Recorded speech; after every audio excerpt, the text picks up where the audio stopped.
Rahayu, Rahayu, Sagung dumadi.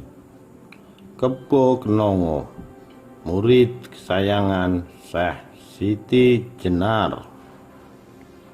Menjadi murid kesayangan Syekh Siti Jenar, nama Kebo Kenongo menjadi salah satu orang yang diburu di masa pemerintahan Raden Patah, Raja Demak.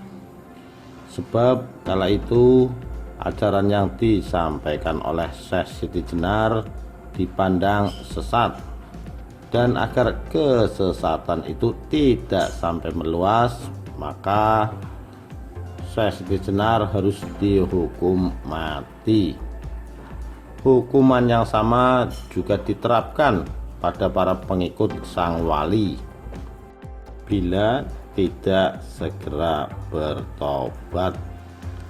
Dan salah satu yang paling disorot adalah Kebo Kenongo, sebab dengan posisinya sebagai seorang adipati wilayah Pengging yang tentunya banyak memiliki pengikut, Kebo Kenongo terbilang kokoh dalam mempertahankan keyakinannya, sehingga hal inilah yang membuat penguasa Demak memberikan perhatian serius kepadanya. Kebo Kenongo, murid Syekh Siti Jenar sendiri sebenarnya masih keponakan Raden Patah. Dia adalah putra dari Retno Pembayun, saudara lain ibu dari Raden Patah. Ayahnya adalah Prabu Handayaningrat, raja dari kerajaan Pajang, yang karena dipandang tidak setia dengan Demak, akhirnya statusnya diturunkan menjadi kadipaten. Prabu Handayaningrat disebutkan tewas dalam penyerbuan tentara Demak ke wilayah Pengging. Tapi ada pula yang menyebut kalau tokoh yang bergelar Sri Makurung itu memilih jalan muksa di tengah pelarian dirinya saat Pengging dihancurkan Demak.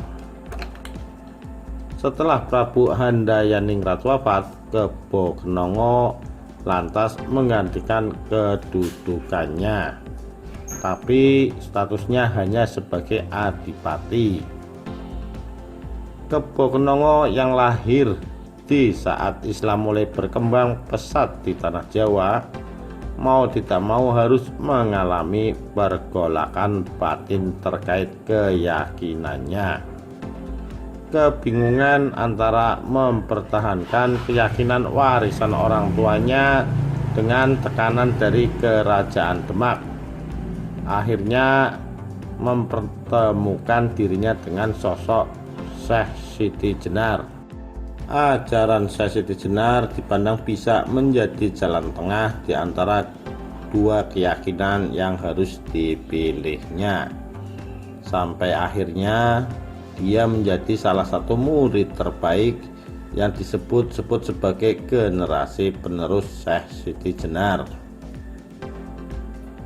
Seiring berjalannya waktu, di saat pengaruh Kebo Kenongo yang dianggap semakin besar, akhirnya penguasa Demak yang di backup anggota Wali Songo memutuskan untuk memberikan hukuman mati kepada Kebo Kenongo dan Sunan Kudus yang diutus sebagai eksekutornya. Didatangi Sunan Kudus yang akan menghukum mati tidak membuat Kebo Kenongo gentar. Dia justru menyambut baik kedatangan salah satu anggota Wali Songo itu di Pengging, hingga kemudian keduanya saling beradu pandangan terkait ajaran Islam. Sebenarnya Sunan Kudus mengakui bahwa apa yang disampaikan Kebo Kenongo benar, tapi sebagaimana ajaran Syekh Siti Jenar, tentu dibutuhkan tingkat spiritualitas tinggi untuk bisa memahami dengan baik. Padahal saat itu masyarakat masih dalam tahap awal mengenal Islam, sehingga justru dipandang membahayakan akidah mereka. Maka Kebo Kenongo tetap harus dihukum mati. Demikian, terima kasih. Rahayu, Rahayu, Sagung Dumadi.